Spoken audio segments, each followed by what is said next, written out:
안녕하세요, 보스턴 카페 여러분. 오늘은 저번 시간에 이어서 이제 그 프랑스 혁명 부분을 이제 할게요. 자, 프랑스 혁명 강동 넘어가기 전에 프랑스 혁명 관련된 그 강의 교재 부분을 이제 보고 넘어갈게요. 자, 프랑스 혁명의 이제 원인과 이제 초기 상황을 볼게요. 자, 그 당시에 그 프랑스는 이제 구제도의 모순에 빠져 있었죠. 그래서 이 구제도라는 것은 뭐냐? 그 당시 이제 그 봉건적인 신분제를 바탕으로 한 절대주의 지리로서 봉건적 잔재가 남아 있었어요. 그래서 예전에도 이제 얘기했지만 그 당시에는 그 장원제라든지 그 다음에 뭐 주중제도라든지 그런 봉건제도가 그 제도적으로 없어졌어요. 그렇지만 그 잔재들이 계속 남아 있어갖고 프랑스의 어떤 발전을 이제 짓누르고 있었고 이걸 이제 혁명 후에 이제 자신이 이제 혁명 세력들이 자신의 체제를 신체제 이렇게 불렸고 그 전의 체제를 구체제라고 부르면서 이제 부각이 됐죠. 그래서 이제 이걸 이제 프랑스로 앙시안 레짐이라고 하는데요. 그러면 구제도의 이제 그 내용을 보기 전에 그 당시 프랑스의 계급 구조를 이제 볼 필요가 있어요. 그래서 프랑스는 그 왕을 정점으로 해서 3신분으로 구성되어 있죠. 그래서 1신분은 고위성직자, 2신분은 귀족, 그 다음에 그 3신분은 상층시민 이렇게 구성이 되는데 자, 이 3신분들 중에 이제 이거 상층시민이 이제 그 안에 있죠. 예. 상층시민들 이제 그 안에는 다양한 계층들이 있죠. 그 위에는 부르주아 계통부터 해가지고 밑에는 농민 뭐 거지까지 다 이게 포괄 됐던 그 사람들을 3신분이라고 하죠. 전체 인구의 비율을 보면 이제 1, 2신분들은 특권 계급이에요. 그래서 전체 인구의 1, 2%밖에 안 돼요. 근데 이에 반해서 나머지는 다 3신분이다. 이렇게 이제 보시면 돼요.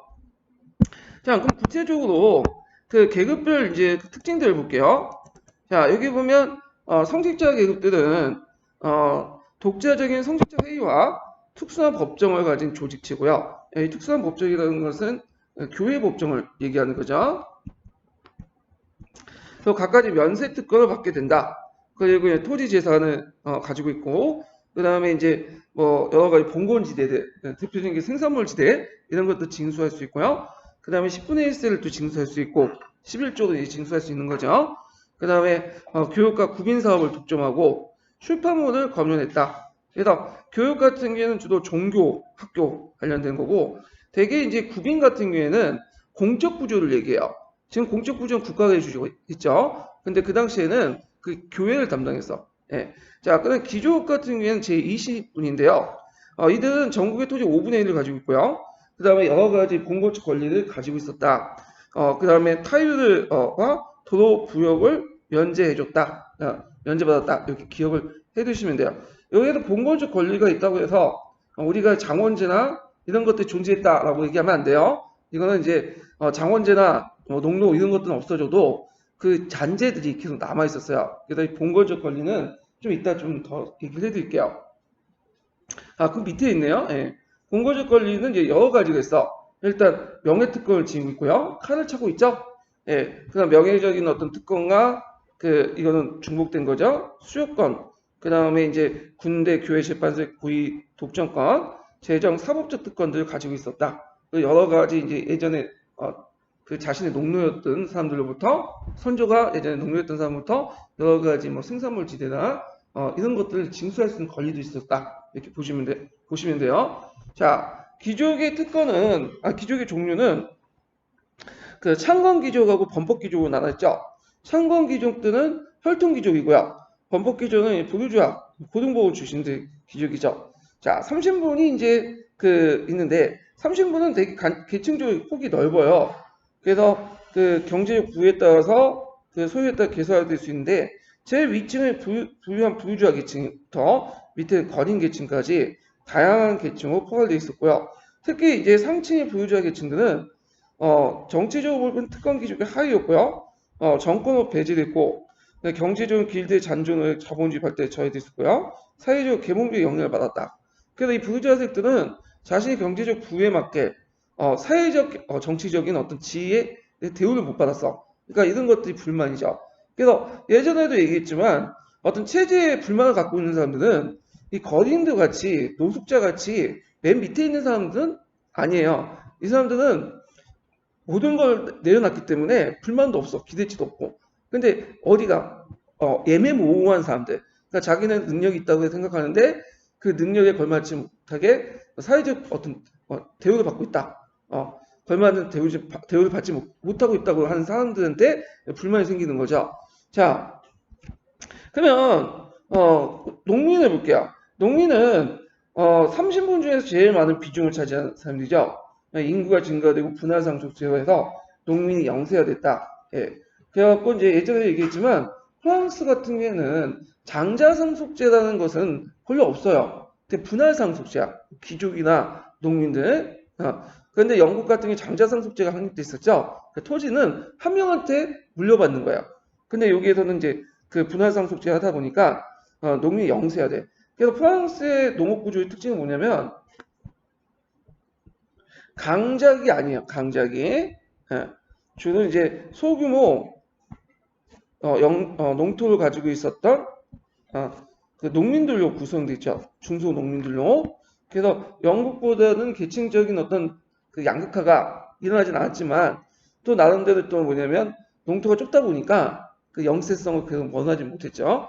자, 그래서 이제 꼭 타이유나 그 다음에 교회 10분의 1, 그 다음 소득세 이런 집적세와 연세 같은 간접 부세도 부담도 하게 되었다. 특히 이제 제일 부담이 컸던 것이 그 염세죠. 염세는 여러분도 알다시피 소금과 관련된 세금이죠. 소금. 자, 그 다음에 도로부역이나 생산물 지대를 부담했고 공동체 권리를 제한했다. 그래서 원래는 이제 중세 시대 때 누렸던 공동체를 이용할 수 있는 권리가 이 근대 들어오면서 방목이나 수협이 금지되면서 이용하지 못하게 돼요. 자, 이건 뭐 프랑스뿐만 아니라 독일이나 다른 유럽 지역도 마찬가지예요. 자, 그럼 프랑스 혁명의 사상적 배경을 보자. 사상적 배경은 여러분도 알다시피 계몽사상이 보급이 됐고요. 특히 부르주아 중심의 계급에서 널리 유포됐죠. 그래서 예전에 이제 얘기했던 살용에서 널리 이제 유포가 됐다. 그다음에 미국의 독립혁명 성공이 그 당시 시민 계급에 자극을 줬다는 거. 근데 이것들은 이제 어떤 배경이 되고요. 그 다음에 직접적인 원인은 그 재정 위기예요. 재정 위기. 그래서 이 재정 위기가 상당히 중요한 그 내용인데, 자, 여기에서 재정 위기를 보면 일단 이제 왕실의 재정 위기가 있었는데, 그 당시 그 프랑스는 그 왕조 전쟁이라든지 미국의 독립 전쟁 참여 등등 해가지고 많은 이제 뭐냐면 비용을 쓰게 되죠. 전비로서. 그러다 보니까 이 재정을 상당히 적자였어요. 그래서 이 재정을 어떻게든 그냥 극복하려고 재정 적자 극복하려고 몇몇의 이제 유명한 경제학자들이나 재무장관들이 그렇게 노력을 했는데 대표적인 사람이 뭐 티도그라든지 그 다음에 네케르 이런 사람도 있죠. 그래서 테러그 같은 면세 특권의 침해나 군중경비 삭감해서 귀족들이나 이렇게 귀족들의 세금을 내라 했지만 반발로 이제 실패했고 네케르는 이제 미국의 독립전쟁 참전 후 미국의 독립전쟁 참전 후 국가 재정이 파탄되니까 뭘 발행했냐면 공채를 발행했어요. 공채. 그렇지만 이 공채 같은 게 그냥 발행되는 게 아니죠. 원리금을 상환해야죠. 그러다 보니까 세금이 늘어나고 이것들 농민 부담이 가중됐다. 자, 그래서 그것이 잘 안 되니까 나중에 카노라는 사람이 있어요. 자, 카노라는 사람들이 근본적인 개혁 좀 하자.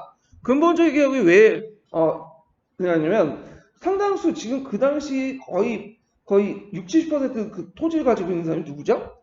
1계급과 2계급이야. 근데 이 성직자들과 귀족들은 면세특권을 가지고 있어요. 그러다 보니까 이 면세특권을 이제 박탈하고 이제 토지를 가지고 있는 사람들에게 신분이나 이런 신분적 차별이나 면세특권 없이 일률적으로 현물 납부를 하자. 계층에 상관없이 현물 납부를 하자. 이렇게 주장을 하게 돼요. 자, 그래서 이제 얘네들이 이제 보조지세를 이제 부과를 하죠. 그러면 계층에 상관없이 토지를 가지고 있는 사람이 모두 현물 납부하면 누구도 이제 납부해야 겠어요. 귀족이나 성직자 계급도 납부하겠죠. 그러니까 이제 귀족들로 구성한 명사에서 그 당시 보조지세를 거부하고 3부의 소집을 요구하죠. 그러면서 이제 하는데, 선부회를 왜 소집하냐? 선부회는 언제 소집했다가 이제 소집 안 했죠? 그 당시 루이 13세 때 한번 소집을 하다가 그 후에 거의 150년 동안 소집 안 하다가 소집을 요구한 거야. 자, 일단 선부회를 소집한 이유는 왕실 재정위기를 이용해서 자신들이 상수했던 정치 권력을 회복하고요. 절대 왕정을 제약했던 귀족 정책을 실시한 의도도 있고요. 그리고 자기한테 부과하려는 어떤 그 세금을 누구한테 떠넘기려고 제3신분에 떠넘기려고 그렇게 했던 거죠. 근데 이 3신부 대표를 뽑는 선거 과정에서 이제 여러 가지 문제점이 등장해요. 이제 논의가 그 중에 두 가지인데 그 당시에는 이제 3신분을 이제 뽑을 때 어떤 식으로 뽑냐면 간선제 방식이에요. 그래서 직접 뽑는 게 아니라 이 신부의 저희 3신분 그 대표 인단 선거인단 뽑고 나서 그 선거인단 안에서 또 대표를 뽑는 방식이야. 자, 그래서 이때 이제 그 선거를 하는 과정에서 선거운동을 가는 과정에서 이 진정서 왕에게 진정서를 작성을 하고 특히 이제 그 당시 문제점이 됐던 게 뭐냐면 그 신분별 투표를 개선하자. 그 당시에는 사람당 한 명을 개선하는 게 아니라 1신분, 2신분, 3신분에서 집단별로 계산했어요. 자, 그러다 보니까 어떤 문제점이 있냐. 1신분, 2신분들이 각각 2표 행사하고 3신분이 한 표 행사하잖아요. 그러면 결국에는 누구 의견을 들 수밖에 없어요. 1신분하고 2신분밖에 들 수 없잖아요. 그 다음에 또 두 번째 문제는 그 당시 그 3신분이 인구 비례에 비해서 너무 대표수가 적다. 그래서 쿼터당 3분의 3분의 3분의 1 이런 식으로 하지만 평등한 것 같지만 실제로 3분의 인구가 많기 때문에 더 늘려달라. 그래갖고 이제 이 두 가지 문제, 그 아까 전에 얘기한 것처럼 신분별 투표 문제와 그다음 머릿수를 이제 신분별 투표 문제와 그 다음에 이제 신분 대표자 수 증가 문제 이런 것들은 이제 있는데 왕이 이걸 이제 의견을 듣고 신분별 투표는 이제 들어주지 않았는데 머릿수 대표 의원수를 늘려줬어요. 그래서 3신분을 1, 2신분보다 뭐냐면 2배 정도. 그러니까 1신분 다 2신분 합치면 3신분은 1대1의 균형 이렇게 해가지고 이제 맞춰놨거든요. 자, 그렇지만 이제 3신분들은 이제 그 선부회가 소집하고 나서도 그 사람들 거기에 만족하지 못하고 계속 요구를 했어. 집단별 투표를 하자. 그런데 이제 왕이 계속 안 들어주니까 그 당시 이제 이들은 국민위회를 선포하고요. 그 다음에 테스코트 서약을 하겠죠. 그래서 새로운 헌법이 제정되지 않을 때까지는 해산되지 않겠다. 그리고 그러니까 이제 왕이 베르사유 군대에 이제 베르사유에 군대를 지키는 소문을 드니까 이제 파리에서 그 민중들이 자치위원회를 구성하고 민병대를 조직했어요. 결국에는 어디를 공격했죠? 예, 바스티온은 감옥을 공격했죠. 이게 정치적 수용소군요. 런던탄처럼. 그래서 이제 거기에 습격해가지고 이제 점령했는데 이 사건을 계기로 프랑스 대혁명이 시작이 됐죠. 예, 계기로. 그러면 이제 여기에서 이제 알아볼 사료는 그 예전에 인구 기출에도 나왔고 수능 기출에도 자주 언급되어 있는 그 시에스가 CS 제30분은 무엇인가? 이 관련된 내용을 볼게요. 자, 30분이나 무엇인가? 전부이다. 둘째, 오늘날까지 그들의 지위는 어떠했는가? 아무것도 아니었다. 30분의 이외와 두 특권이 신분의 이외는 큰 차이가 있다는 걸 알아줬으면 한다. 해가지고 이제 그 내용이 앞부분에 서두를 장치하고 있는데요. 도중에 제가 잘못 눌러가지고요. 네, 끊어졌어요. 다시 시작할게요. 자, 거기에서 이제 30분이란 무엇인가? 30분이라는 것은 전체 인구의 98%를 차지하죠. 그러니까 국민의 거의 전부죠. 둘째, 그들은 정치적 지위가 어떠했는가? 아무것도 아니다. 왜 아무것도 아니겠어요? 구제도의 모순안에 실제 정치적 지위는 누가 갖고 있죠? 1신분과 2신분이 가지고 있죠. 그래서 이 30분 위에 그 30분에 의해 두 특권의 위에는 큰 차이가 없었음을 알아주려고 한다. 그래서 우리가 이제 2,500명의 대표를 하여 국민의 이익에 관한 그런 토의하는 방면에 쭉 있는데 이제 여기에서 제일 중요한 건 각자 읽어보시고 30분은 모두 국민을 간주할 수 없다. 그래서 30분이라는 것은 무엇인가? 모두를 말한다. 그래서 이제 그 30분이 여기가 핵심이죠. 그래서 이제 이 30분으로 구성된 뭘로 제시해야 된다? 국민의회를 제안을 했어요. 그래서 이 국민의회를 제안했다는 게 생식 내용이에요. 여기는 내용이 없지만 그 뒤에 있어요. 그래서 30분이란 무엇인가 그 내용을 보시고, 그리고 이제 테니스 코트 선언에서 그 당시 국민의회를 이제 제창했다. 이렇게 좀 기억을 해 두시면 될 것 같아요. 자, 그럼 국민의회를 볼게요. 자, 국민의회는 이제 보기 전에 잠깐요. 거기 이제 그 프랑스 혁명 그 과정을 이제 좀 보면, 프랑스 혁명은 위도보트 혁명과 아르부트 혁명이 동시에 상호 유기적으로 이렇게 이어지죠. 그래서 위도보트 혁명은 법률혁명이라고 하고 제도적 혁명이라고 하고요. 그다음 아르부트 혁명은 민주혁명, 농민혁명 이런 것들이 이제 같이 이루어져요. 그래서 위도보트 혁명은 일종의 부르주아 혁명으로서 국민 주권주의를 토대로 투표권을 통해서 제도 정치를 중심한 정치고요. 대표적인 국민의회죠. 이때 국민이라는 것은 투표권을 가지고 있는 사람 의미야. 근데 이 당시 투표권은 재산을 가지고 있는 사람들만 한정되어 있는 거죠. 자, 그 다음에 이제 아르노트즘은 그 인민주권주의, 그러니까 투표권뿐만 아니라 여러 가지 방법으로 국경 내 모든 사람들을 이제 의미하는 거고요. 제도 정치뿐만 아니라 다양한 정치 결사, 클럽 등의 활동을 통해서 정치적 의사를 표출하는데 대표적인 국민공회고, 여기는 사회민주주의를 추구하고 있다. 이렇게 이제 보시면 돼요. 자, 그 다음에 거기 보면, 아이고 잠깐만 이게 좀 버벅거리네요. 예. 자, 위로부터 흐름은 삼보의 소집, 의회 설립, 예, 여기는 국민의회죠.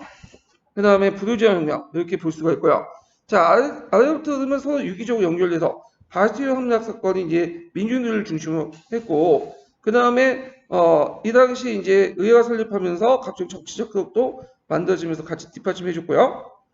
그 다음에 나중에 민중혁명이 일어나죠. 뭐 파동혁명이나 이런 것들 등등 해가지고 뭘로 넘어가죠?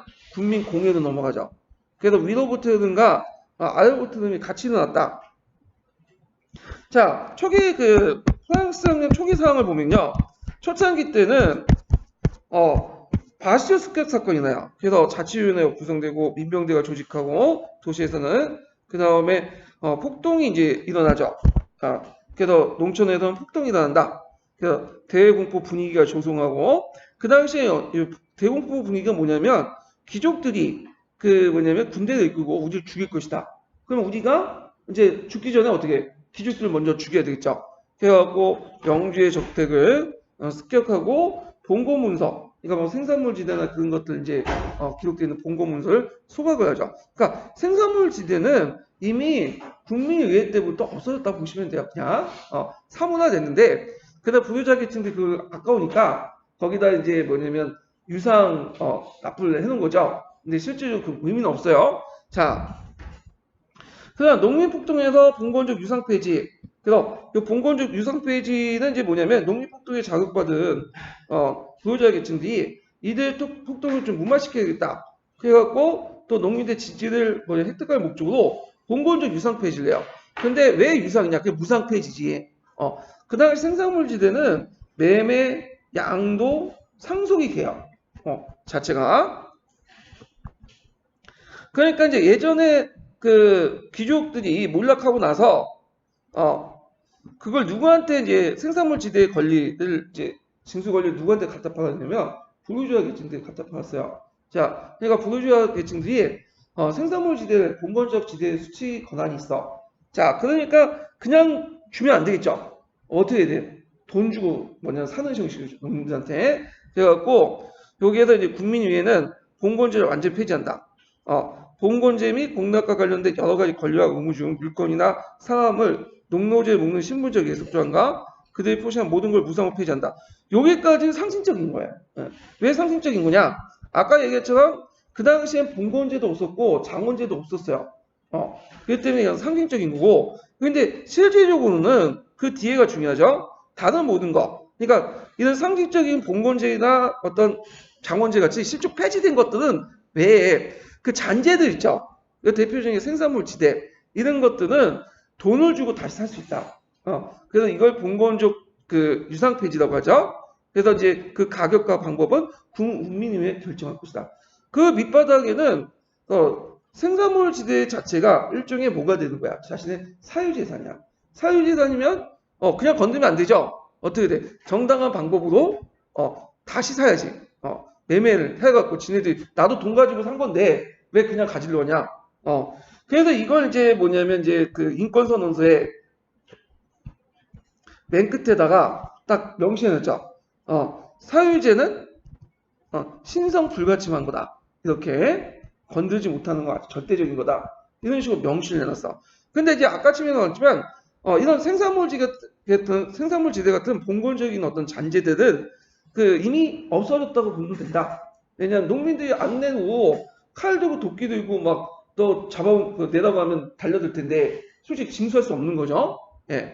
근데 이제 하여튼 그렇게 이제 형식상 유상 폐지를 하고 이게 이제 제도적 무상 폐지가 된 건 언제 때냐? 국민 공예 때다. 이렇게 기억을 해 두시면 돼요. 자, 정치 지향은 재산을 바탕으로 한 대의제에 입각한 자유주의. 그래서 자연선거를 냈다. 돈이 있는 사람만이 책임 있는 정치를 한다. 아무것도 안 가진 사람들은 아무것도 책임 의식이 없다. 그렇게 정치를 맡길 수 없다. 이런 논리죠. 그 다음에 자유와 평등을 결합했고 평등은 재산차별 인정한 가운데 권리평등이다. 법적인 평등이다. 그래서 이제 경제적 평등이 아니기 때문에 실제 정치 평등이 될 수가 없죠. 왜냐하면 경제적 어느 정도 평등이 돼야지만 정치적 평등도 될 수 있어요. 자유와 평등은 말로 내세울 수 있지만 실제 자유와 평등을 누리기 위해서는 전제 조건이 있죠. 뭐죠? 경제적 어느 정도 먹고 살만해야 돼. 그런 것들 제도적으로 마련하지 못했다. 그것은 어떤 한계점을 오주냐? 돈 있는 사람들, 그러니까 부유자 계층들의 유산혁명이기 때문에 그런 거죠. 예. 그런 것들을 좀 제도적으로 마련하고 하려고 했던 것은 뒤에 이제 국민의회가 아니라 그런 무상계급들이 결합된 국민공예 때 가능했던 거고요. 예. 자, 그 다음에 여기 보면 인간과 시민의 권리 선언이 있어요. 줄여서 이제 약칭 인권선언이라고 하죠. 그래서 구체제 사망증명서로서 혁명의 기본 이념을 청명했고요. 1791년 헌법의 전문이 돼요.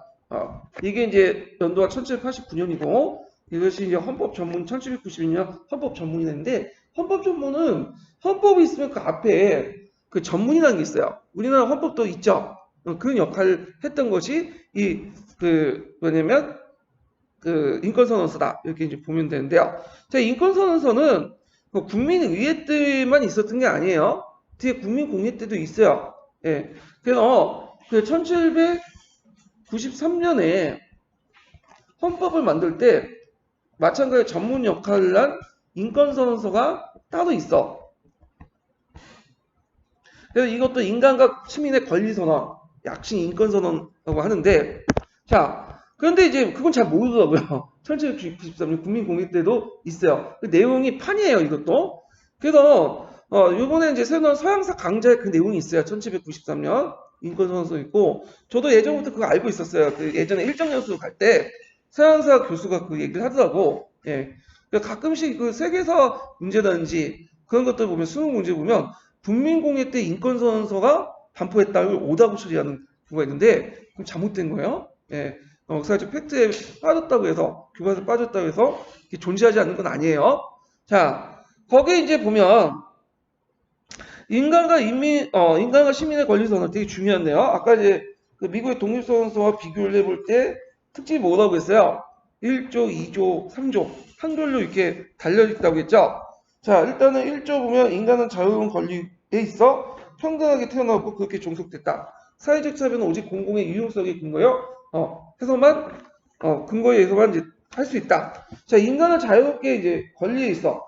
이거는 인간은 자유로운 권리에 있어. 이거는 뭘 부정하는 걸까요? 예, 이거는 신분제를 부정하는 거죠. 모든 사람이 태어날 때부터 뭐냐면 평등하다 이렇게 주장했죠.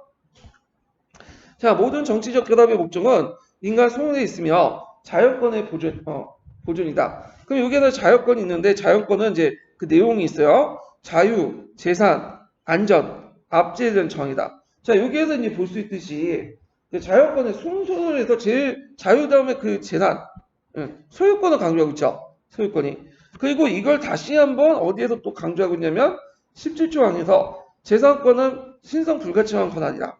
그러니까 내 자손 건드지 마라. 이렇게 이제 얘기를 하고 있죠. 근데 나중에 1793년 인권선언서에서는 자유재산 안전이 압제일 때, 그 재산을 D가 있어. D에. 그러니까 순서가 D야. 그래서 이제 재산권이 신성 불가침인 게 아니라 인정하지만 공공의 목적에 따라 제한을 받을 수 있다. 이렇게 이제 내용이 있고요. 자, 모든 주권의 원리는 본질적 국민에게 있다. 국민 주권주의. 그리고 자유는 국민이라는 것은 이제 아까쯤에 투표권을 가지고 있는 사람을 얘기하는 거죠. 자, 그럼 법은 일반 의지의 표현이다. 자, 일반 의지의 표현이라는 것은 이제 볼 수 있듯이 무슨 사상에 영향을 받은 거야? 누수의 사상. 그래서 모든 시민들은 직접 또는 대표를 통해서 입법에 참여한 권리를 가진다. 법은 보호하는 경우나 처벌받는 경우나 만민이 다 동일하다. 법적 평등을 내세웠죠. 그래서 여기에서 이제 볼 수 있듯이 누쿠 사상과 누수 사상을 동시에 볼 수 있어요. 누쿠 사상은 아까 재산권과 관련된 거고, 누수 사상은 일반의지 이렇게 볼 수 있죠. 자, 근데 상대적으로 볼 때 국민 공예보다 어디가 좀 부각이 되는 거죠? 누쿠 사상이 부각이 돼요. 자, 그러면 성격을 보면 권리장정, 독립선언서, 누수의 사상에 영향을 받았고요.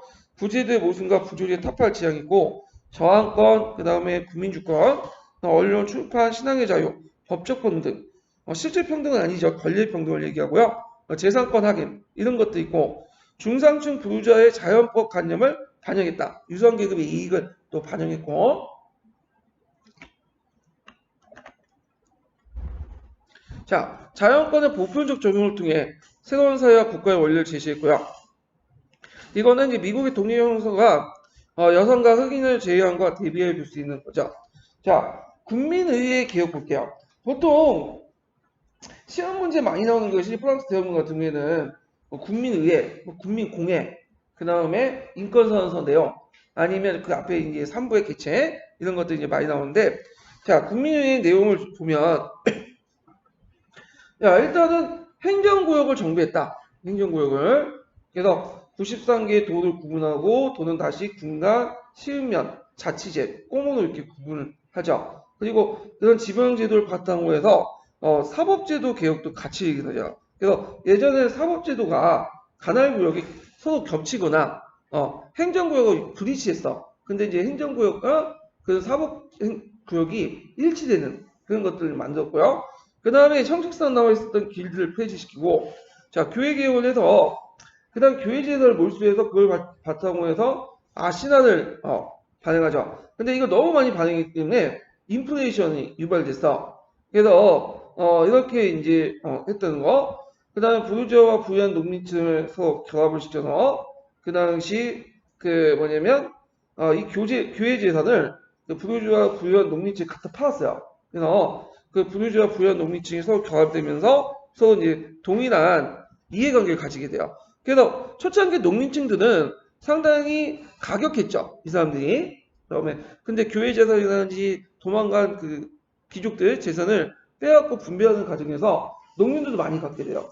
그러다 보니까 나중에 되면 농민들이 원래는 되게 가격해졌는데 점점 어떻게 될까요? 보수적으로 바뀌어요. 안정 추구적이야. 그래서 이런 보수화된 농민들이 누굴 지지해요? 나중에 자기 토지를 지켜줄 수 있는 누굴? 나폴레옹을 지지하죠. 나폴레옹을. 이거 사회주의를 반대하는 세력으로 바뀌게 되죠.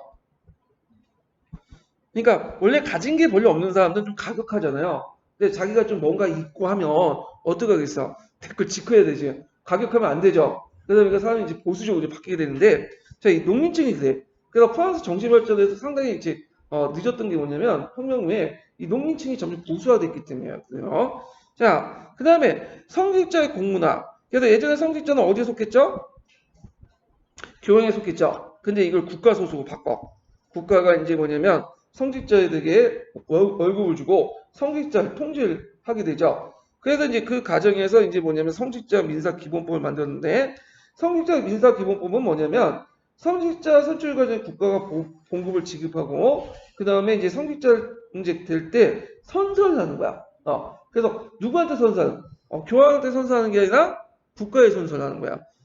근데 이걸 이제 뭐냐면 거부하는 사람도 있어요. 나는 국가에 선서를 못하겠다. 무슨 종교가 국가에 뭐 종속된 분이냐. 그렇게 해서 이제 했는데 이걸 그 선서 거부파라고 해요. 그래서 선서파는 되게 보면 이제 프랑스 대혁명을 지지하는 세력들이고 성직자 세력 중에 그다음 비성서 성서 거부파들은 총존의 교황을 지지하는 세력이야. 근데 이상하게 이제 국민들은 그 일부 지식인 계급 외에는 누굴 적극적으로 지지했냐면 비선서 성직자들 주로 많이 지지했어요. 성서 거부자들. 그래서 뭐냐면 프랑스 같은 경우 좀 양면적인 게 정치 사상은 되게 혁명적이에요. 얘네들이. 근데 여성 문제라든지 그다음에 이제 뭐냐면 종교 문제는 상당히 보수적이야. 그래가지고 지금도 카톨릭 많이 믿잖아요. 그러니까 카톨릭 건드리면 안 돼. 자기가 아무리 진보적인 생각을 갖고 있어도 카톨릭 건드리면 안 돼요. 이건 금기 터부사항이야. 근데 이걸 건드는 거야. 그러니까 상당히 그거에 대해서 불만 가질 수밖에 없겠죠. 그래서 나중에 국민공회 때 하도 이제 민중들이 카톨을 믿으니까 좀 다른 데로 이제 뭐냐면 돌리려고 이제 신을 믿지 말고 이성시당, 이성을 믿어라. 이런 식으로 해갖고 뭔가 약간 이신교적인 그걸 분위기 연출하려고 해도 잘 안 됐어요. 예. 그 여자도 되게 이제 문제가 보수적이죠. 그래갖고 이제 유럽 국가에서 제일 늦게 이제 선거권을 얻은 데가 어디냐면 프랑스예요. 프랑스가 아마 그게 2차 세계대전 거의 끝날 중에 1944년에 그것도 이제 왜 좋냐면 사회주의가 확산되니까 사회주의를 막기 위해서는 보수적인 여성가 필요하다. 그래서 준 거야. 이게 예전에 한번 기출문제 나왔던 거죠. 자, 하여튼 이런 것도 있고 그 다음에 수도원 해체시키고요. 그 다음 내국 관세나 통행세를 폐지시키고 그 다음에 요거 좀 기억을 해. 샤프레법. 그래서 이제 유상계급들이 세운 국가이기 때문에 정권이기 때문에 노동자 결사 파업을 별로 안 좋아해. 샤프레법을 만들었다. 네. 그 다음에 이제 봉고적 공납과 유상을 폐지하고 사법제도 개혁을 했는데 이 사법제도는 뭐와 연결해서 본다고 했죠? 행정구역 정비와 같이 연결시켜서 보시면 돼요. 그래서 이제 1791년 헌법을 제정하는데요. 일단 그 헌법의 특징을 보면 입헌 군주제고요. 그 다음에 단원제 의회였고, 그 다음에 이제 유산 시민들에게 참정권을 부여하는 간선제 형태의 제한 간접 선거였다. 그런데 이에 반해 국민공회 때 1793년 헌법은 단원제와 그 다음에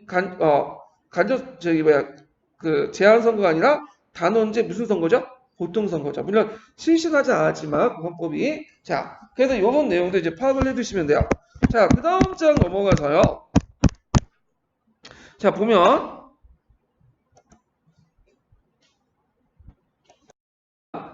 입법위원회를 볼게요. 입법위에 자 입법위에는 이제 1791년에 이제 형성된 위인데 그 입법위의 중간에 여기 빠졌지만 무슨 봉기가 있었냐면 10월 봉기가 있었어요. 10월 봉기. 그래서 이 10월 봉기는 여성들이 주도했죠. 여성들이. 자, 거기 배경을 보면 이제 강동 시간 때 이제 강동할 때 이제 보겠지만 국왕이 혁명을 인정하지 않고 소극적으로 정화하고 물가 상승하고 실업자가 증가되니까 그 당시 불만을 느낀 민중들이 불만을 느껴서 국왕과 왕비가 이제 페르시아 궁정에 있었는데 거기에 이제 얘들 다시 잡아와서 서울로 데리고 온 사건을 뭐냐면 10월 봉기예요. 그래서 파리 여성들이 주도했고요. 그때 이제 빵을 달라 요구하면서 페르시아에 행진을 했죠. 결과 이제 루이 16세가 인권선언을 최종 제거하고 국왕이 파리에 항공하고 그러면서 이제 그 국왕이 파리 시민들 감시 아래 있는 그런 사건이 일어나요. 10월 봉기. 그 다음에 거기에다가 이제 국왕이 이제 파리 있다 보니까 감시하에 있다 보니까 답답하잖아요. 도망쳐 국왕 일가가. 그래서 일가가 도망갔는데 어디에서 잡히냐면 국경 도시였던 바렌에서 잡혀. 바렌이라고 하죠 또. 여기서 잡혀요. 그래서 쭉 가다가 여기 검문소에도 딱 걸린 거야. 근데 그 당시에 뭐 사진이 있겠어요? 뭐 TV가 있겠어? 얼굴 못 보죠. 그냥 통과시키려고 했는데 보니까 어디서 많이 본 얼굴이야. 어디에 있을까요? 네, 그 당시에 동전에 누가 적혀있죠? 루이 16세 초상이 있죠. 이렇게 조각을 해놨잖아. 그게 너무 비슷한 거의 똑같게 상감을 시켜놓은 거야. 그러니까 이거 보고 아예 루이 16세다 이걸 잡아가지고 다시 왔어요. 그러니까 이제 국왕의 권위가 어떻게 될까요? 떨어지죠. 예. 자, 그래서 이제 이 과정에서 이제 뭐냐면 투표가 시작되고 그리고 나서 이제 그 입법위회가 이제 들어가죠. 자, 입법위회는 그다음 자코벤 클럽이라는 게 있었어요. 자코벤 클럽. 여기 밑에 보시면 그 보통 정치 클럽으로 서 자코벤 클럽이 국민의회 때 만들어졌는데 이 자코벤 클럽이 나중에 입법위회 때 피해양파하고 자코벤파 이렇게 또 나눠지게 되고 그 다음에 또 이제 이 자코벤파가 다시 국민공회 때 또 자코벤과 지도파 이렇게 나오는데 그 이 자코벤파 그러니까 입법위회 때는 자코벤파 중에 이걸 브리스토파라고 했거든요. 그래서 나중에 지도파인데 이 온건 개혁파들이 여기를 중심으로 해갖고 이제 뭐냐 정권을 이제 주도를 했죠. 그래서 공화파가 득세를 했다. 근데 이때 공화파들은 좀 온건한 공화파야. 예, 지도 그 브리스파 중심으로 한 지도등파가 장악을 했고 그 다음에 이때 이제 혁명 전쟁이 시작돼요. 오스트리아와 프로이센 이런 나라들과 이제 전쟁을 했고 그 다음에 이제 그 프랑스 국가가 뭐죠? 국가가 지금 남한을 사유주죠. 그래서 원래는 이게 그 행진국이었잖아요. 예, 행진국이었는데 이게 이제 뭐냐 국가로 채용되고요. 자, 그다음 전쟁이 시작하고 전세가 분리되니까 파리 민중들이 다 이거는 저기 귀족들과 국왕 때문이다 하면서 들고 일어났어. 그러면서 이게 뭐냐면 8월 민중봉기예요. 8월 민중봉기. 그래갖고 이제 8월 민중봉기가 일어났다. 이걸 9월 혁명이라고 하거든요. 아니 8월 혁명이라고 하거든요. 그래서 종전에 국민의회와 입법의회 같은 것은 제도적 차원에서 했죠. 위로부터의 혁명이죠. 근데 이 8월 민중봉기는 뭐냐면 밑으로부터 흐름이야. 그래서 이제 그 바주샤 그 밑으로부터 흐름인데 자 그래서 이런 것들이 뭐냐면 들고 일어나갖고 있고 그리고 이 민중들이 그다음 정치범 수용소나 거기 감옥소를 습격해갖고 거기 있는 사람들 다 죽였어요. 이게 9월 학살이에요. 그러니까 거기에는 귀족뿐만 아니라 일반 평민들도 있고 귀족이 다 나쁘겠어요.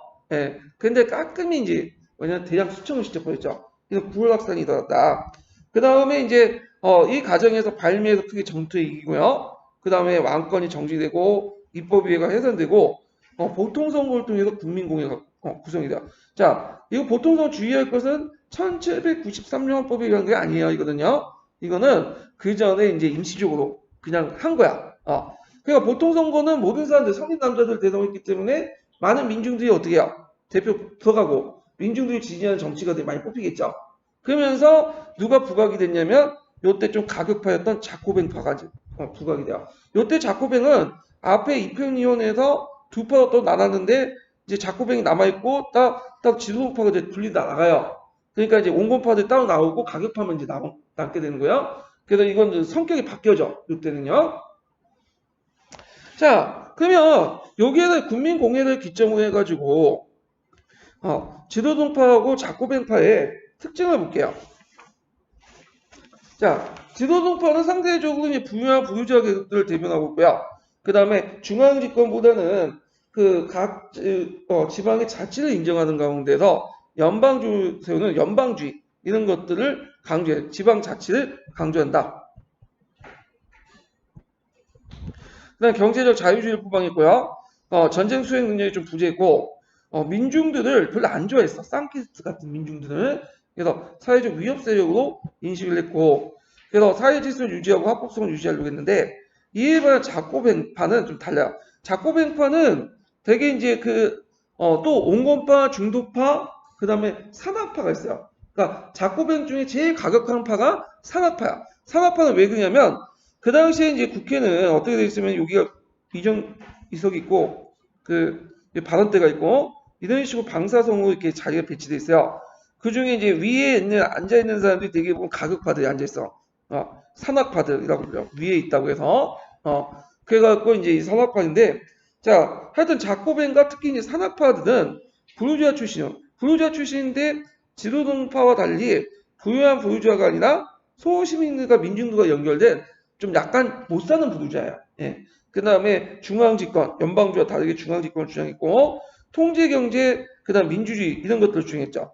그래서 이때 통제경제는 뭐 체육 가격제라든지 뭐 이런 것들을 통해서 나타나죠. 그 다음 민중운동. 이때 이제 민중들이 이제 주로 8월혁명을 이끌었는데 이 8월혁명을 이끌었던 민중들을 이제 뭐라고 얘기하냐면 예전에도 한번 시험 문제에 나왔던 쌍키르트라고 해요. 쌍키르트. 이 뒤에 있는데 이건 나중에 설명할게요. 자, 이런 계층들과 연결돼서 사회민주주의 강령을 수행했다.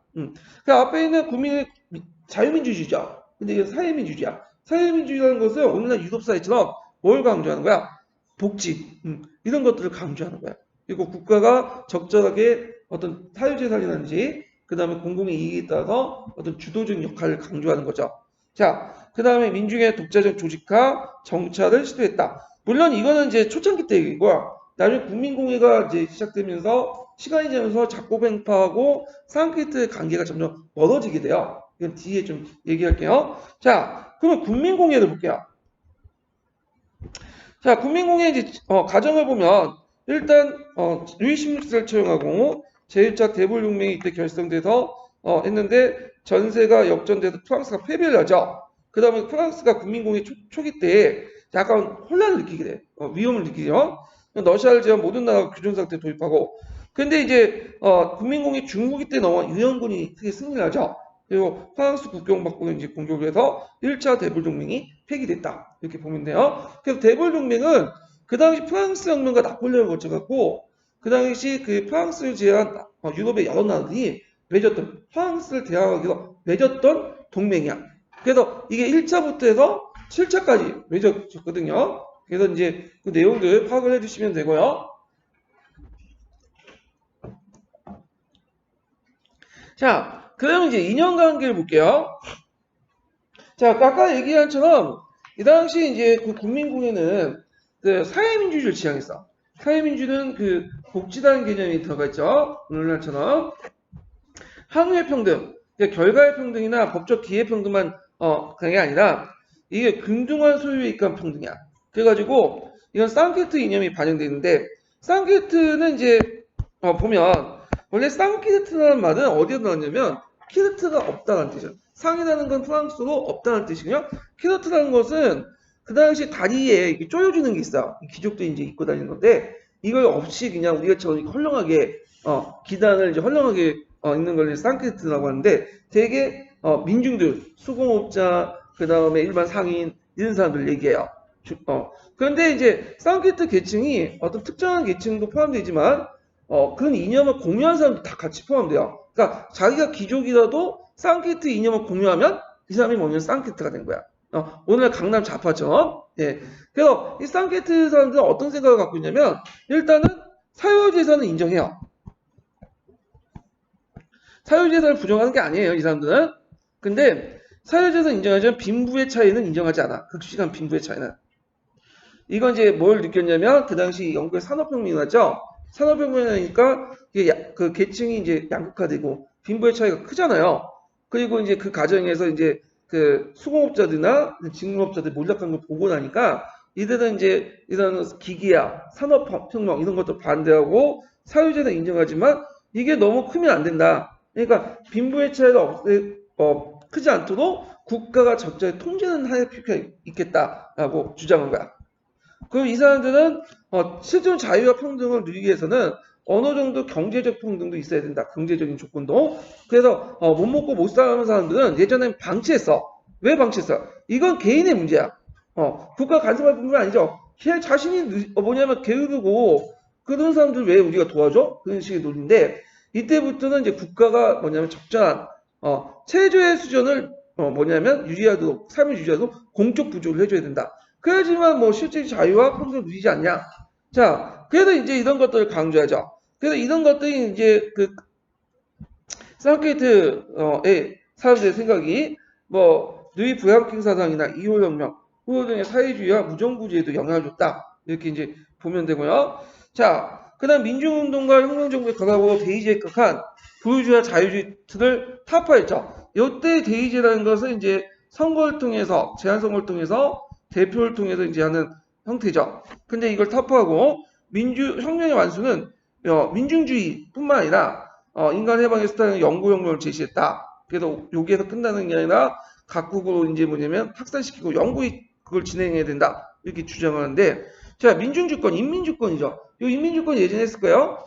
누구의 사상이 반영됐다고 했죠? 루스의 사상. 그래서 루스는 인민이라는 개념을 투표권만 가지고 있는 사람이 아니라 어떤 특정한 영역을 갖고 있는 모든 남자들 그다음에 모든 국민들 그런 의미죠. 그래서 이들은 투표권 외에도 여러 가지 방법으로 정치에 참여하게 돼요. 그러니까 좀 완전한 직접 민주주의는 아닌데 스위스처럼 뭐냐면 직접 민주주의 지향했다 이렇게 보시면 돼요. 자, 그다음에 이제 이런 것들 이제 보고 원래 이제 중앙 집권을 하는 걸 별로 안 좋아했어요 처음에는. 근데 이제 점점 중앙 집권을 하게 되는데 왜냐 혁명을 하려면 반혁명 세력들과 외부의 적을 침을 막으려면 점점 어떻게 돼 조직이 중앙 집권화 되죠. 그러니까 이제 이 중앙 집권을 하면 지금도 있지만 자발적이게 해서 통제적이었어요 당연히. 통제적이죠. 지시하잖아. 밑에 있는 그 사람들 말 안 듣잖아요. 그러니까 이제 예전에는 평등한 관계에서 민중과 혁명정부가 같이 나가는데 이제는 민중을 지시하고 통제하는 역할을 하게 돼요. 그래서 점점 사이가 어떻게 될까요? 벌어지게 돼. 그래서 나중에 테러미도 반동 때는 이 처음에 지지해준 쌍게트 계층인데 아예 나몰라요. 그렇게 이제 하게 됐네. 자, 그러면 공포 정치를 보자. 자, 루이 16세를 죽이고 나서 이제 공포 정치가 이제 시작됐는데 이때 이제 그 공포 정치의 주요 기구로서 공안위원회와 혁명위원회가 있어요. 그래서 그때 설치 배경을 보면요, 그 물가 급등, 가격파, 그래서 알렌제라는 이제 근데 쌍케트 중에 좀 약간 극좌파. 그 다음에 전쟁 그 과정이니까 징집을 하게 돼 있죠. 여기 징집은 이제 이게 좀 특이한 건데 예전에는 상비군 제도를 운영했죠. 상비군이나 용병들을 일종의 직업군인제를 유지했어. 근데 이제 직업군이 아니라 지금처럼 일정한 성인 남자들은 그냥 징집을 내갖고 군민군에 편입시키는 거야. 근데 거기에 자발적으로 이제 편입된 사람도 있지만 상당수 사람들 지금도 그렇지만 가기 싫어하잖아. 근데 그러니까 폭동이 일어나요. 이런데 내부적 분란했었고 그 다음에 지방이 또 불안하고 그래서 이제 지방에서 이제 왕당파나 지능파들이 반란을 일으키고 등등 그 초창기 때 전투는 또 패배했죠.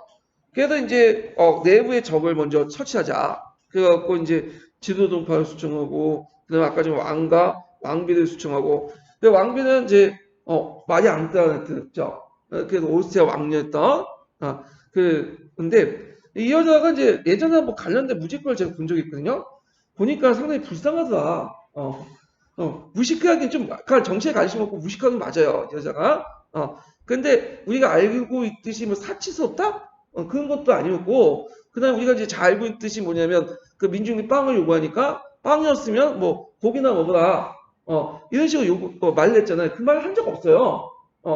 그 오히려 이거 누가 만들어낸 거냐면 그 혁명을 일으킨 혁명파들이 만든 가짜 뉴스야.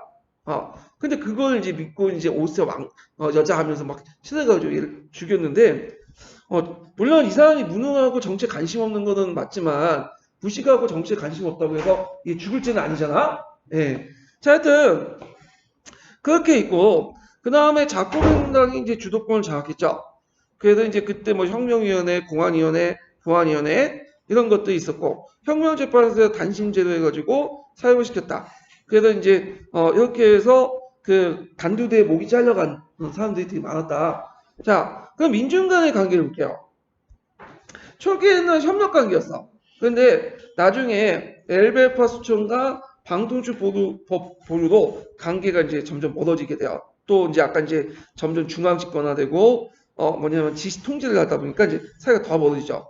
자, 망명귀족 때 토지재산 빅농을 취득을 이제 분할 매각을 시키고요. 공유지를 농민들에게 평등적으로 부과하고 본고적 공납 부상 폐지 등 농민층과 연결시키려고 했고 그렇지만 이제 이런 것들이 점점 멀어지게 된 게 두 가지 사건인데 하나가 뭐냐면 이 산악파들은 그 당시 집권자는 산악파들이에요. 이 산악파들은 이제 어떠냐면 그 아까 얘기한 것처럼 자코벤 클럽 안에서도 좀 약간 중도 좌파 정도 이렇게 속한 사람이야. 근데 그 자코벤 안에서도 극좌파와 극우파가 있어요. 또 중도파가 있고 다양해.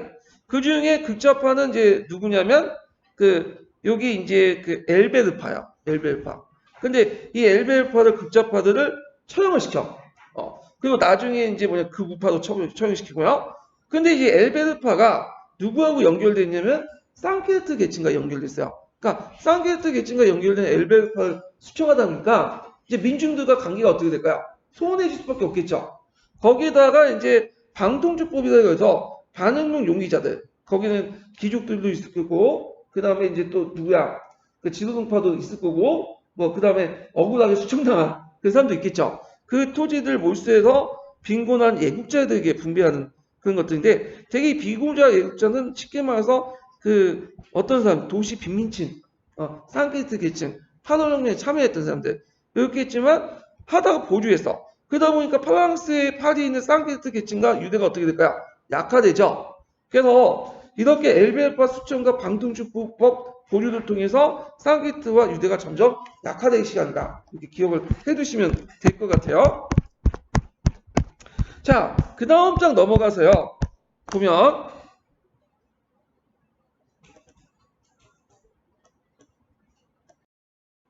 자, 민주운동을 약화시켰는데요.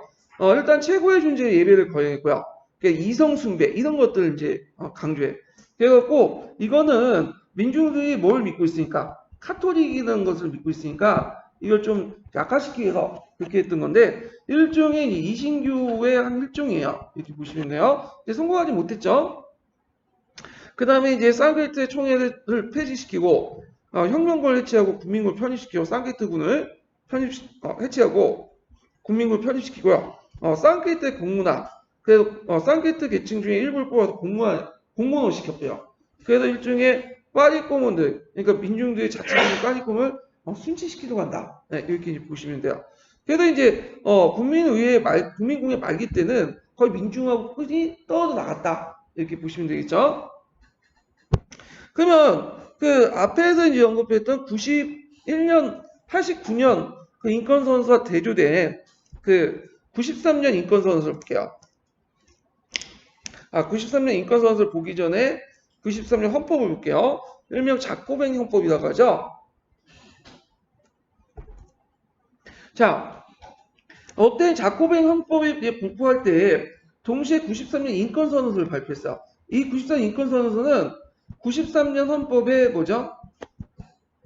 헌법 자체는 아니에요. 이거는 전문 역할이에요. 전문. 네. 그래가지고 이제 있는데 어떤 교과서에서는 이걸 이제 뭐냐면 93년 인권선언서를 치러놓은 것이 있긴 있더라고요. 근데 이걸 이제 잘못 실어놨어요. 여기다 보니까 93년 헌법 이렇게 적어놨다고. 헌법이 아니에요. 그 전문 역할은 인권선언서 내용이죠. 자, 그래서 능동적 시민과 수동적 시민의 구분을 없애고, 그러니까 예전에 국민의회 때는 재산에 따라서 능동적 시민과 재산이 없으면 수동적 시민 이렇게 하고 선거권을 차별화줬죠. 이걸 없애고 모든 성인 남자들에게 보통 선거를 규정한다. 이게 중요한 건 여자는 아니죠. 네, 성인 남자들이에요. 그래서 국내 비상사태 실시제도 보류를 했다. 그러면 이제 93년 인권선언서 발표 내용일까요? 여기는 89년도 인권선언서와 좀 차이가 있어. 내용을 보면 사회적 목적은 공동의 행복에 있다. 정부는 인간에게 그의 자연적인 소멸될 수 없는 권리들 항유를 보장해야 된다. 항유죠. 항유라는 것은 어떤 의미가 있냐? 경제적인 어떤 그 최소한의 실질 보장을 해줘라. 항유의 평등, 결과의 평등 이런 것들을 이제 강조를 했고요. 자, 그 다음에 그래서 정부가 나름대로 국민의 삶에 개입을 해야 된다. 이거는 그 당시 자유민주주의에서는 있을 수 없는 거죠. 자유민주주의에서는 다 누구 탓이야? 자기 탓이죠. 못 먹고 못 사는 건 자기 탓이지. 무슨 국가가 사회가 개입을 해? 내버두면 되지. 근데 사회민주주의에서는 그렇지 않죠. 누가 개입을 해줘야 돼? 정부가 복지라는 수단을 통해서 공적 부조를 해줘야겠죠. 복지라는 수단을 통해서 공적 부조를 해줘야 돼. 자, 그 다음에 이의 권리들 자연권의 순서를 볼게요. 자, 여기 보면 평등, 자유, 안전, 소유권이다. 그래서 평등, 자유, 안전, 소유권이다. 여기 좀 눈여볼 게 뭐냐면 일단 평등이 앞에 있어. 없었던 평등이 갑자기 생겼죠. 평등을 강조했고 그 다음에 소유권, 재산권이 예전에는 두 번째 들어갔는데 그 전에 앞에 인권선에서는 마지막 뭐 들었어? 마지막 들어가. 그러니까 소유권 인정하지만 제일 중요한 소유권 자연권은 아니에요. 자, 평등 조항이 추가됐고 소유권이 맨 나중에 규정했다. 공공구제는 신성한 책무이다. 사회는 불행한 시민들이 노동을 제공해주거나 그 다음에 노동할 수 있는 상태가 아닌 자들의 생존 수단을 보장해줘야 된다. 그래서 이런 것들에서 어떤 사회주의나 이런 것들에 영향을 줄 수 있는 그리고 나중에 사회민주주의 영향을 줄 수 있는 그런 내용도 있고요. 그 다음에 거기에 눈여겨볼 게 뭐냐면 주권은 인민이다. 여기 있다. 그러니까 주권은 어디 있다고 했어요? 국민에게 있다고 했죠. 그래서 여기에선 국민주권주의도 있어요. 그렇지만 인민을 강조해. 인민이라는 개념은 인민주권을 누가 강조했다고? 누스가.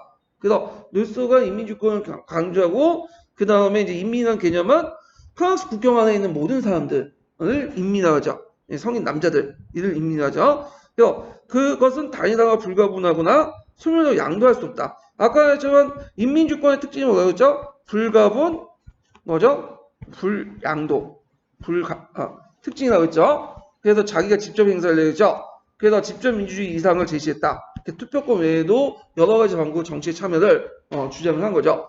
자, 그 다음에 정부가 인민의 권리를 침해했을 때는 봉기는 그 인민과 인민 사이에 가장 신성한 권리자 가장 불가결한 의무다. 저항권 인정했다. 그래갖고 이제 민중봉기를 정당화시켰는데 그 앞에 있었던 무슨 봉기?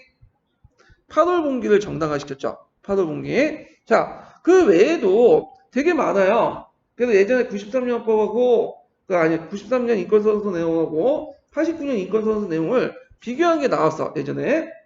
그래서 제가 전문 내용을 그 밑에 보충자료에 첨부해 놓을게요. 예. 이거는 여러분들이 읽고 있는 기본서에도 없는 내용이에요. 제가 다른 책에서 있는 내용들 첨부를 해놓을게요.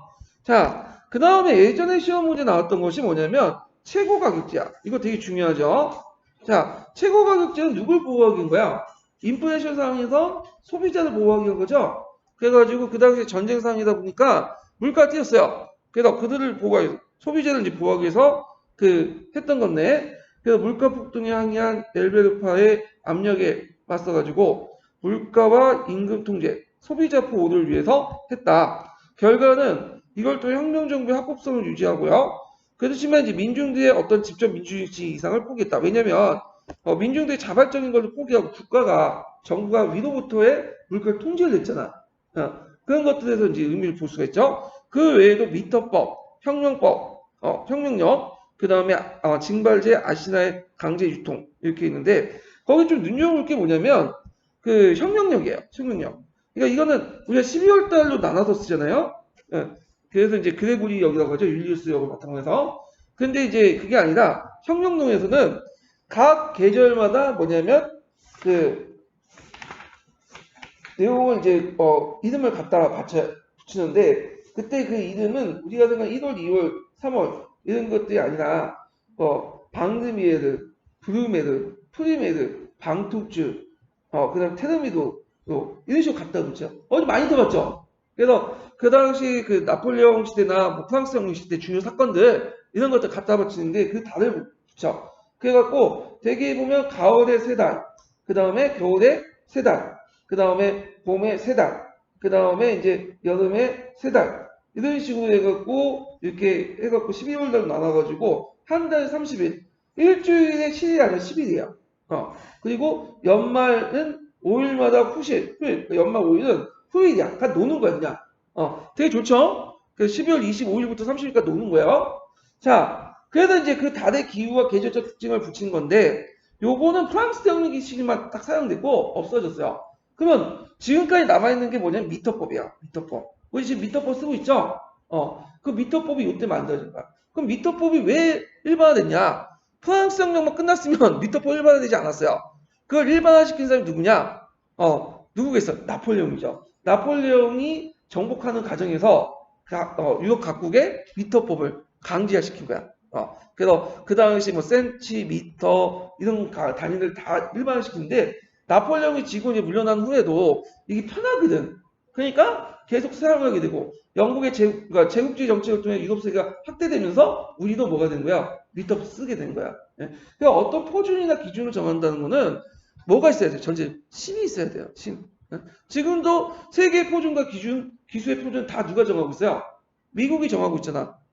그래서 이런 거 연결시켜 좀 보시면 돼요. 자, 그러면 예전에 국민의회와 국민공회의 어떤 차이점을 물어보는 것도 있기 때문에 한번 이제 국민의회, 국민공회의 차이점을 한번 정리해 볼게요. 자, 일단은 국민회에는 자유민주주의를 추구하고 있고요. 국민공회는 사회민주주의를 추구했어요. 공통의 누수의 일반이지 기본적인 자연권 사상, 인류의 보편적 원리를 제시했고 인권선서가 두 개가 있다고 했죠. 1789년 인권선서, 1793년 인권선서. 그래서 이것은 1789년 인권선서는 1791년도 헌법 전문에 반영되어 있고 1793년도는 1793년 헌법 전문이고 이런 것들을 연결시켜 보시면 되고요. 주도층은 상층 군주주의와 근데 이에 반해서 이제 국민주공회는 하층 군주주의죠. 그래서 지도층 하층 군주주의와 그걸 지지해줬던 사람은 쌍게트. 그 다음에 국민주권주의를 강조하고 그 다음에 직접민주주의를 강조했지만 제일 중요신 간접민주주의. 예, 투표권을 되게 강조했죠. 제한선거를 바탕으로 인민주권주의 내세웠고 직접민주주의와 간접민주주의 동시에 했지만 상대적으로 뭘 중요시했죠? 직접민주주의. 그 다음에 사회재산 인식은 매우 중요해. 그래서 누크의 사상은 사회주의를 강조하는 사상이 없죠. 그러니까 누크의 사상을 끊어다가 사유재산은 신성 불가침이다. 그건 불교주의자들이 강조하기 때문이고, 그래서 이제 기본권 안에서도 자유대음에 뭐가 재산이 그 다음 두 번째잖아요. 근데 이제 이 국민공회 같은 경우에는 사유재산 인정해요. 그렇지만 다른 가치에 의해서 제약받고 공공의 어떤 그 가치에 의해서 제약받을 수 있다라는 어떤 그 생각을 갖고 있어. 이거는 어디에 이제 영향을 받은 거죠? 루소의 사상을 영향을 받은 거죠. 자, 평등은 권리의 평등, 그게 실질적인 경제의 평등이 아니고 기회 평등, 제도적 평등이고요. 항해의 평등은 경제적 평등이 실질적 평등이에요. 자, 그래서 이 두 가지는 이제 비교를 해봤고요. 이 내용은 제가 이제 서양사 강의 있는 내용을 지금 이렇게 정리했어요. 그래서 서양사 강의와 그 내용도 있으니까 그것도 같이 봐주세요. 자, 그러면 아이고 잠깐만요. 다음 보면 총재정부 쪽으로 넘어갈게요. 자, 그럼 공포정치의 종말을 볼게요. 자코벤 안에서도 내부 분열이 있죠. 그래서 이게 되게 다양하다고 했죠. 그래서 극좌파인 그 엘베르파, 그 다음에 극우파인 당통파, 이런 것들이 수청되고, 그러면서 이제 남아있는 건 이제 자코벤파 중에 중도 좌파인 그 산악파, 좀 약간, 뭐 중도파인 이런 사람들만 남아있었어. 그래서, 로벤스피에르가 이제 덕의공화국을 건설하고 국민공회를 헌정적 기반으로 이제 삼고, 현정적 기반, 그 삼고 이제 자코벤과 쌍게트 제휴를 했던 사람인데 문제는 이제 아까 얘기처럼 당통파와 엘베르파 특히 엘베르파를 이제 처형하는 과정에서 그런 그 쌍게트 제휴가 끊어지게 되죠. 자, 그래서 이 당통파와 그 엘베르파의 이제 차이를 보면 당통파는 좀 공포 정치를 완화해야 된다. 엘베르파는 더 강화시켜야 된다. 근데 이제 당통파는 최고 강치를 완화하는데 최고 강치를 강화시켜야 된다. 이렇게 이제 보고요. 그래서 당통파가 좀 더 약간 간용 정치를 강조해요. 예. 그래서 있고 당통은 참고 귀족 출신이에요, 이 사람은요. 자, 그리고 이제 공포정 그 말기에 이제 점점 승리를 하게 돼. 전쟁에 승리하게 되고 점점 공포 정치에 대해서 민중들이 염증을 느껴요. 그런데도 불구하고 그 민중들의 여망을 무시하고 뭐냐면 로벤스피어를 중시한 산악파들이 가감하게 하는데 그 과정에서 이제 분열이 일어나죠. 자코벤 안에서도 상대적으로 좀 중도파나 온건파들이 좀 다수였거든요. 그래서 이들이 이제 뭐냐면 한날 기점을 해가지고 그 뭐냐면 노베스피엔을 잡아가 들어가서 이제 처형시키죠. 이게 이제 대르민도로 반동이라고 하죠. 그 달에 대르민도 달에 일어나기 때문에 그런데 상케트는 이제 아까쯤에 얘기를 했고 총재 정부를 볼게요. 그래서 이제 이런 그 자코뱅의 중도파 온건파들이 이제 뭐냐면 대도미도 파들이 이제 정치를 하게 돼요. 특징을 보면 대내적으로 형상 유지 및 타협 정책, 대외적으로 군사적 모험을 거부하고 제한적 형태의 합법을 보장하는 평화를 추구하고 요때 제2차 대불 동맹이 이제 결성이 되고요. 요때 이제 부각됐던 장군 이들이 누구였냐면 그 유명한 누구예요? 나폴레옹이죠. 그래서 나폴레옹은 이탈리아도 치고 그 다음에 저쪽 이집트도 치고 그럴 때야. 예. 자, 그 1795년 헌법을 마련했는데 유산계급 출신이죠. 예, 유산자 지배고 제한선거 500인회와 원로원 양원의 입법선거였다. 그래서 5명의 총재를 선출하는데 그 5명의 총재를 왜 이렇게 선출하냐면 로벤스피에르 같이 독재자가 나타나지 않기 위해서 이렇게 한 거야. 그래서 이제 있고 근데 이제 반환명 분위기가 대두됐는데 자 이때는 이 총재 정부는 중도파로 구성돼 있어요. 상대적으로. 그러니까 극자와 그 안에서 극우로부터 공격을 받게 돼. 극자는 누구겠어요? 앞에서 이제 쫓겨났던 이제 가급파들, 잔장들, 그 다음에 이런 세력들만 하고, 구부 세력들은, 왕당파 세력들 있죠. 좀 보수주의자들. 이런 사람들 공격을 받게 돼. 그래서 이제 극자 세력 중에 그 대표적인 사람이 이제 뭐냐면, 바베프라는 사람이 있어요. 바베프. 네, 바베프라는 사람인데, 베프라는 사람인데, 이 사람은 이제 그 농촌의 공동체를 기반으로 생산물의 국가 관리, 유통을 규제하는 정근대 공산주의 사상을 이제 내세웠던 사상인데, 혁명적 소수에 의해서 소수적 독재에 의해서 공산주의가 실현될 수 있다. 그래서 이 바베프 사상은 후에 누구한테 영향을 주냐면 블랑키라든지 그 다음에 레닌 같은 사람들에게 영향을 줘요. 예. 자, 구고는 왕당파. 구고들은 또 뭐냐면 반란도 있고요. 백색 공포. 백색 공포는 백색 테러라고 해서 구구파 테러들, 오늘 일베대 테러들 이제 백색 테러 같은 거. 그러니까 이 총재 정부는 계속 극자파와 극우파부터 공격을 받게 돼. 또 무능해. 이 총재 정부가.